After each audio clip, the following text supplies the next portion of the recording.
தற்கொலை கூட்டம் அப்படின்னு எல்லாரும் சொன்னால் கோபம் வருதே ஒழிய தன்னை விட ரொம்ப தற்கொலைகளாக பார்த்து தனக்கு கீழே வச்சுக்கிட்டு இருக்கேன்.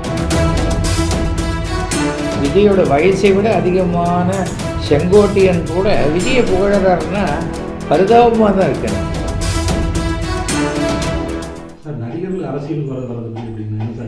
யார் வேணால் அரசியலுக்கு வரலாம் சார். படிக்காதவங்க கூட வரலாம், ஒன்றுமே தெரியாதவங்க கூட வரலாம். ஆனால் வந்த பிறகு கற்றுக்கணும்.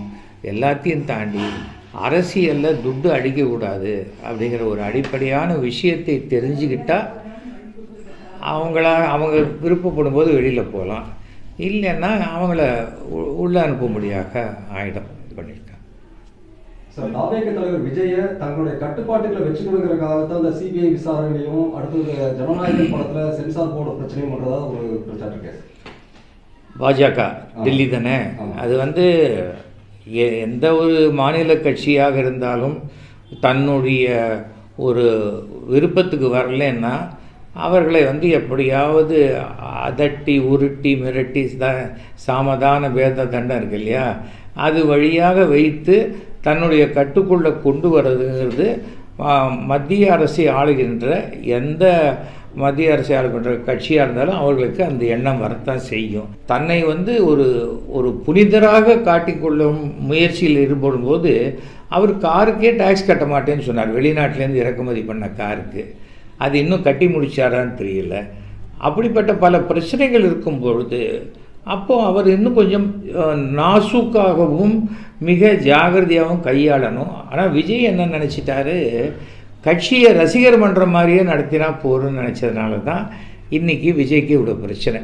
கட்சியை கட்சி மாதிரி நடத்தணும், ரசிகர் மன்றத்தை ரசிகர் மன்றம் மாதிரி நடத்தணும். ஒரு மாநிலத்தை ஆளப்போகின்ற நான் தான் முதல்வர் கேண்டிடேட்னு சொல்லக்கூடிய விஜய் இந்த மாநில மக்களுக்கு, தமிழ்நாட்டினுடைய மக்களுக்கு நிறைவேற்றக்கூடிய என்ன திட்டம் வச்சுருக்காரு. அன்றைக்கி படித்தார், ஒரு வீட்டில் ஒரு பைக் இருக்கணும்னா பைக் இருக்கிறவன் இவர் கட்சியில் இருக்கணுமா, இவர் பைக் வாங்கி கொடுத்து அந்த பைக் இருக்கணுமா? அந்த வார்த்தையே சொல்லியாது. ஒரு வீட்டுக்கும் நான் ஒரு பைக் வாங்கி கொடுப்பேன்னு சொல்கிறத விட்டு ஒரு வீட்டில் பைக் இருக்கணும்னு அர்த்தம். எங்கள் வீட்டில் கார் இருக்குது.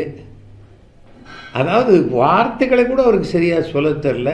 தவிர எந்த மறைந்த தலைவருக்கும் நேராக போய் அஞ்சலி செலுத்தணுங்கிற ஒரு அடிப்படை நாகரிகம் கூட தெரியாமல் எல்லார் பொம்மையும் வீட்டில் வாங்கி வச்சுக்கிட்டு, எல்லார் ஃபோட்டோவும் வீட்டில் வாங்கி வச்சுக்கிட்டு வீட்லேயே டபக்குன்னு மாலையை போடுது.